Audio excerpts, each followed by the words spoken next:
L'enquête, elle s'est aussi concentrée sur les règles et les maladies gynécologiques qui évidemment touchent les jeunes femmes.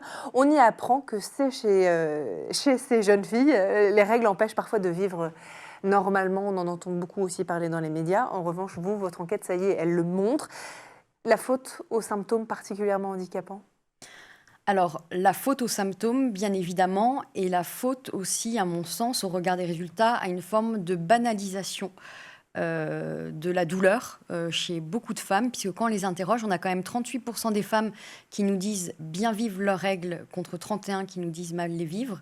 Et quand on les interroge, on leur pose la question, avez-vous déjà loupé l'école ou un jour de boulot? On a quand même plus de 40% qui nous disent oui, je me suis déjà 47%. absentée. Ouais, je me suis déjà absentée au moins une fois, et à hauteur de 20% nous disent je me suis déjà absentée plusieurs fois.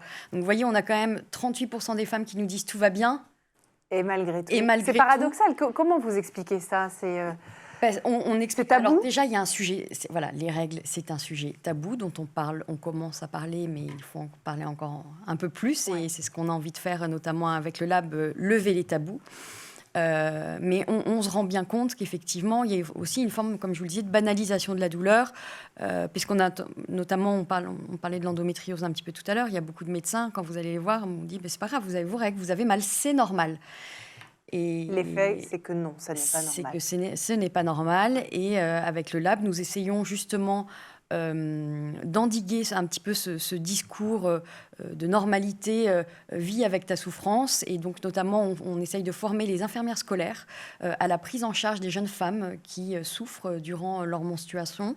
Voilà, on va dans les écoles, on en parle, et faire comprendre qu'on a le droit d'avoir mal et qu'on n'est pas obligé de dire que tout va bien quand ce n'est pas le cas.